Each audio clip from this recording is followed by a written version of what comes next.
Yeah, we are closing in on Christmas, ladies and gentlemen, and the holiday spirits are quite high.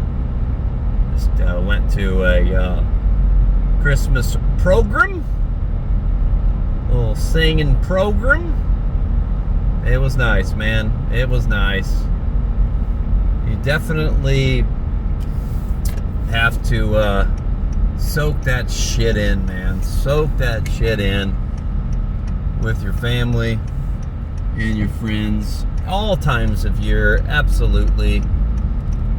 You know, especially at Christmas time. But just in general, you know, like you get opportunities to go to things, you know, like, oh, well, no, I don't know, I'm too busy today. Or, you know, like, you know, you make excuses not to do things with your family. Like, I want to do them. I love doing them. But it wasn't always like that in my life because I would get just distracted by other worldly things, you know? Like, there were times where I definitely, you know, chose to go hang out with a girl or something, you know? And it's like, priorities, man. Priorities. Like, what's more important? Getting freaking pussy or getting quality time with your family? You know, it's the lust versus love thing that we talk about quite often. But you know, I think in those times where that's happening, whatever other worldly thing that's not that important, that's not that meaningful, that you could get caught up in at the time, to choose that over something, you know, that's more important, that really feeds your soul with your family or your friends. Go do that, guys. Go do that. Too many times. And thankfully I recognized it and corrected it, but there was definitely way too many times where I chose to do the other thing. And I definitely regret that. And then, or even more so too, or just as equally as bad or whatever, it's like, you're in those moments, you're doing those things, you know, just as something as simple as being there, but you're not really there because you're too, you know, simple as sitting on the couch watching a football game with your dad, let's say, or, you know, whatever, hanging out at the house, making cookies with your mom, making gingerbread houses, whatever it is you're doing. But then we're just on your, you know, like, man, I just remember being on my phone a lot. Like, we're sitting there watching the game together, but I'll sit there and, you know, this was years ago now. I'm so happy, so thankful I'm past all. I had a lot of good times, but with the, you know, doing the other stuff. But I'm thankful I'm past all that. But I remember thinking back, you know, looking back, it's like, you know, about how often I was just sitting on the couch texting a girl or something the whole time. Like, you know, not even your girlfriend. You know, just random chicks. It's just like, man, like, what are we doing here? Like, you know, I knew that whoever I was that I was texting, they're not going to be there in the long term, guys. They're not going to be there in the long term. I was choosing the short, fleeting pleasures.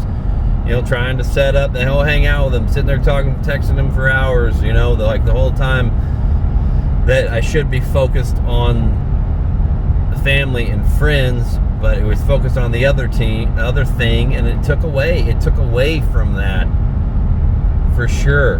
And there was a lot of those moments I wish I could have back. Thankfully, I was able to soak in a lot of those moments and had an opportunity to have a lot of those moments with family and friends in those important times, that I didn't always choose the other, so I'm glad of that.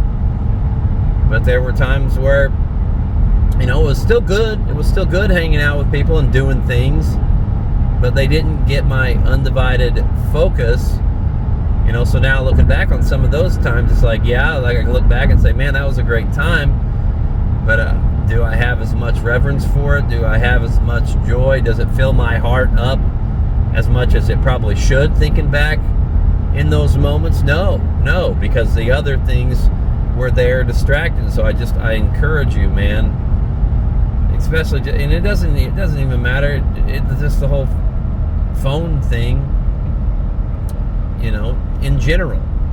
Getting distracted by it. People, in fact, in the middle of a story, somebody like looks down at their phone. I'll just stop talking. Like if I'm trying to talk to you and you text me on phone, then they'll be like, "Oh, I can do two things at once." It's like, yeah, but you're not focused on what's important here, and that's the conversation we're trying to have. One beep comes in on your phone, and now you're looking at your phone. I've been guilty of it for sure too. That's why I turn off all the vibrations and ringers and turn all that shit off. I'm not going to be distracted by that. I'm going to be focused on the true things that mean something. And a lot of times, you have to learn the hard way on these things, and I did. I learned the hard way, and I'm thankful, that I've had so many times now where that hasn't been the issue. You do really have to zone in on appreciating those moments. I do think it does, it goes to, okay, your family members, little kids, whatever, in your family, like, have, focusing on spending quality, good time with them, dude, like, and realizing and recognizing in the moment that they're not always going to be that little, and that it's going to go by like that in the blink and flash of an eye, your kids, whatnot. So you have to cherish and take it in, and don't get too upset and mad at them, whenever they're doing shit wrong, and start yelling at them and stuff. Like, we'll kind of shift here, but because I think back as a kid, and my parents were doing the absolute best they could, but yeah, I get it. Patience runs thin with kids for sure. A lot of the times, so sometimes you are going to yell on them. It happens.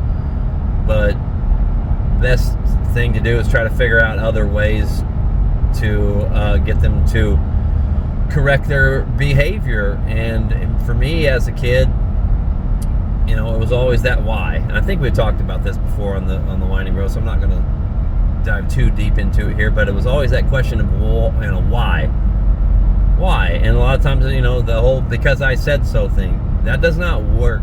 Because I said so. Sure, you're not always going to be able to explain to kids, like, they're not always going to understand why they can't do something, but if we try to explain to them in simple terms, it's like, man, you love jumping on the trampoline, right? Well, yeah, I love jumping on the trampoline. Okay, well, buddy, if you go do this over here, you might hurt yourself, and then you might not be able to jump on the trampoline anymore. Then it's like, I've seen it, like, light bulb moment, like, oh, okay. And it's like, okay, all right, then they don't do that. Because I think, too, it's just like realizing they might lose something because of their actions, and if you're able to explain to them the consequences of their actions, I think that's going to get you, that'll get you a lot farther, than just the because I said so things. And then me just being a curious person, I've always done the why. I've always wanted to know why. Just explain it to me, make it make sense to me, and there's probably a decent chance that I'm not going to do it if it makes sense. But anyway, just some of the things I've been thinking about. It's just a joyous time of year, and obviously there's going to be a lot of people that are less fortunate than you. So I have to do a better job of that myself. The charity aspect of things. I do it with my simple actions and my words and my conversations with people and talking to them. Trying to spread God's love and whatnot, love, inspire, unite, so on and so forth. Like, I do a really good job of that, and making those small things and the small talk, making small talk matter, and showing genuine care, and thankfully that it comes easy and naturally for me most of the time. I feel like I do a good job of that, but like, what am I doing with my time, though? My other time, my free time, I have a lot of projects, and I will use the excuse, and it's a damn good excuse, like, I want to build this thing up, sell lots of books, get a lot of money, so then I can then donate to some charities, start my own organization, someday for sure.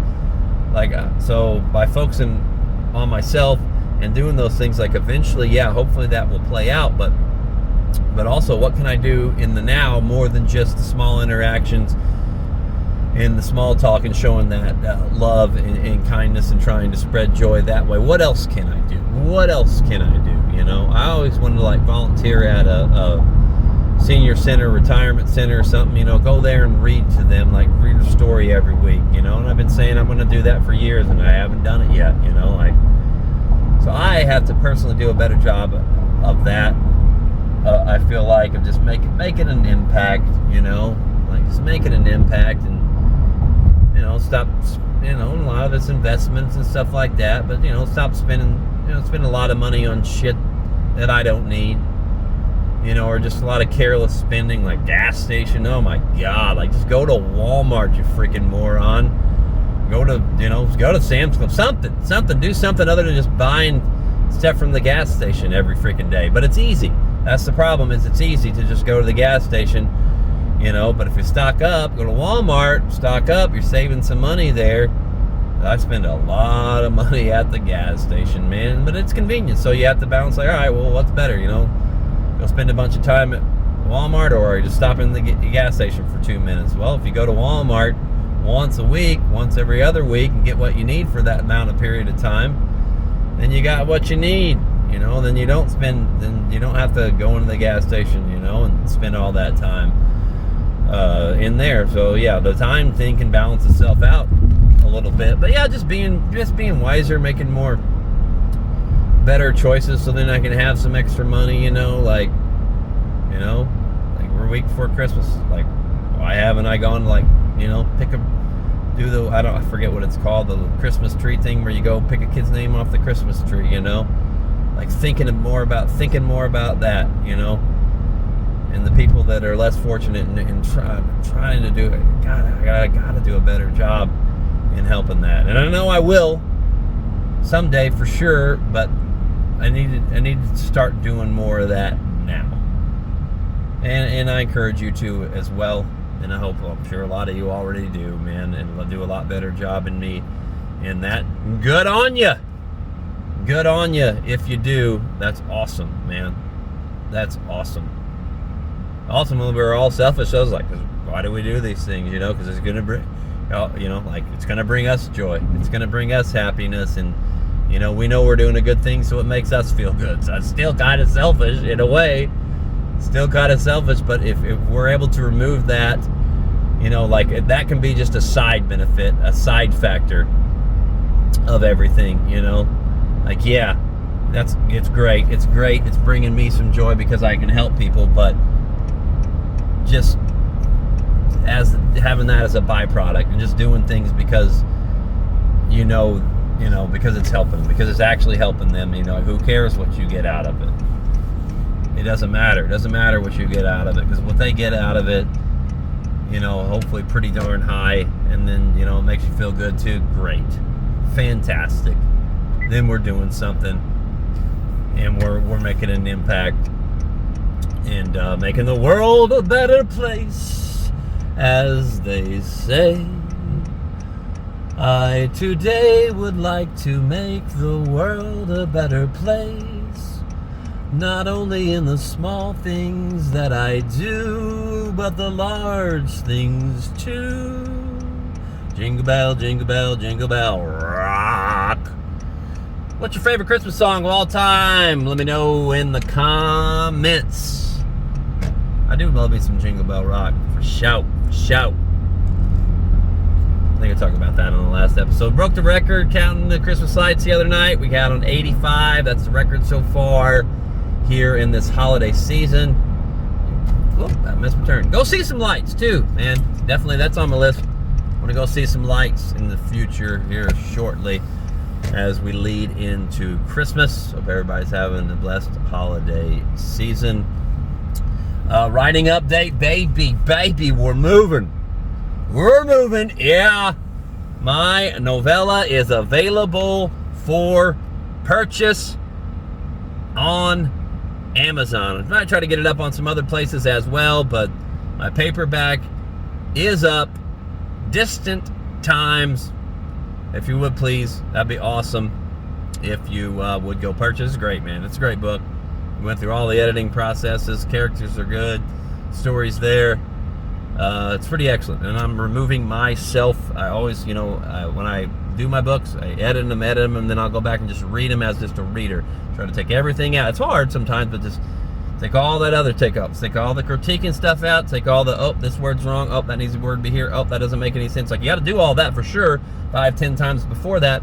And then you need to just sit back and read it and take yourself and distance yourself from it and say, okay, I'm just a normal man. I didn't write this. I'm just reading this now as somebody that picked it up into a bookstore. And if you can try the best you can to separate yourself from that bias, and then you look at it and you read it and you're like, all right, this is good. Because I'll just at random times too, after it's been published, I got the paperback in my hand. It's so cool. I'd like to do hardback too, but paperback's in my hand, and I'm like, I just pick up, start reading from a random page, and then 20 minutes have gone by because I got lost in the book. So I think it's pretty good, man. So I'd encourage you, please, if you would, go get a copy. We're gonna do some audio version stuff too. Abso-freaking-lutely, baby. We're getting this thing rolling. Feeling really good about it. Hope you have joy in your heart this holiday season. I'm me, you're you, but we are each other. Love, inspire, unite. God bless.